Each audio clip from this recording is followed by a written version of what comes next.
हरे कृष्णा अंजा श्लोक पक्कला सतत्वं रजस्तम इति गुणाग प्रकृति शंभवग निबंधनन्दी महाभागो देये देयिनम अव्ययम திவ்யமான உயிர் வழி இந்த ஜட இயற்கையில் செய்ய வேண்டியது எதுவுமே இல்லை.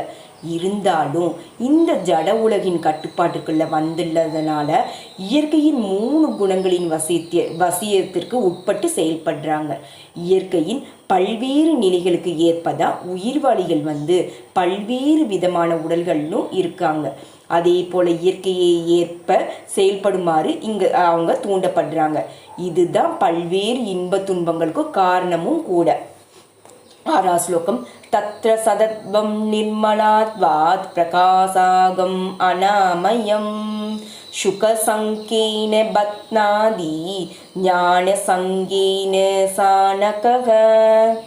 ஜட இயற்கையின்ல கட்டுப்படுத்தப்படும் உயிர்வாளிகளின் பல்வேறு வகை இருக்கு. ஒருத்தர் மகிழ்ச்சியாகவும் அடுத்தது ரொம்ப சுறுசுறுப்பாகவும் மற்றவங்கள் உதவி அற்றவங்களாகவும் இருக்காங்க.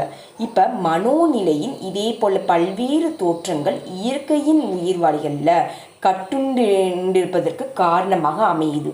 அவங்க வெவ்வேறு விதத்தில் கட்டுண்டு இருப்பது எப்படி என்பது பகவத்கீதையில் இந்த பகுதியில் விளக்கப்பட்டிருக்கு. முதல்ல சத்வகுணத்தை பற்றி எடுத்துரைக்கப்படுது. இந்த ஜட உலகத்தில் சத்வகுணத்தை வளர்ப்பதன் பலன் என்னன்னா, மற்ற குணங்கள்னால கட்டுண்டிருப்பவர்களை பார்த்தாலும் ஒருவங்க அறிவுடையவங்களாக ஆகுறாங்க.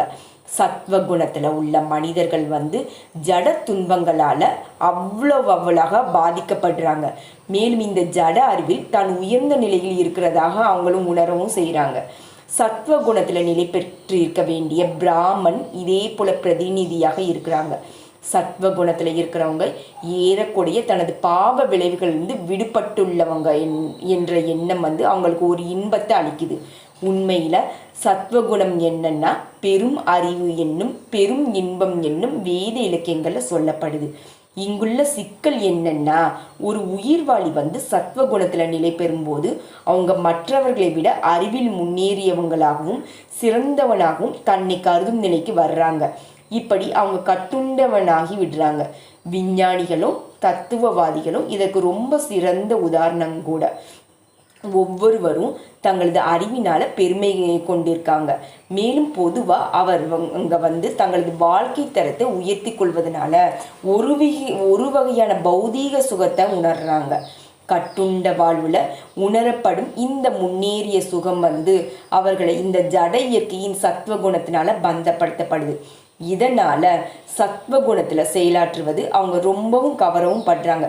இந்த வழியில் செயலாற்றுவதற்கு அவங்களுக்கு கவர்ச்சி இருக்கும் வரை அவங்க இயற்கையின் குணங்களில் ஏதாவது ஒரு உடலை எடுத்ததாகணும். இப்படி ஆன்மீக உலகிற்கு மாற்றப்படுவதற்கோ முக்தி பெறுவதற்கோ வாய்ப்பு இல்லாமல் ஆகுது. தத்துவவாதியாக விஞ்ஞானியாக இல்லை கவிஞனாக தொடர்ந்து பிறவி எடுக்கும் அவங்க பிறப்பு இறப்பு என்னும் அதே அசௌகரியத்தால் திரும்ப பிணைக்கப்படுறாங்க. ஆனால் இந்த ஜட சக்தியின் மயக்கத்தினால அதே போல வாழ்வு இன்பமயமானதுன்னு அவங்க எண்ணுறாங்க. ஹரே கிருஷ்ண கிருஷ்ண கிருஷ்ண ஹரே ஹரே ராம ராம ராம ஹரே ஹரே. ஹரே கிருஷ்ணா.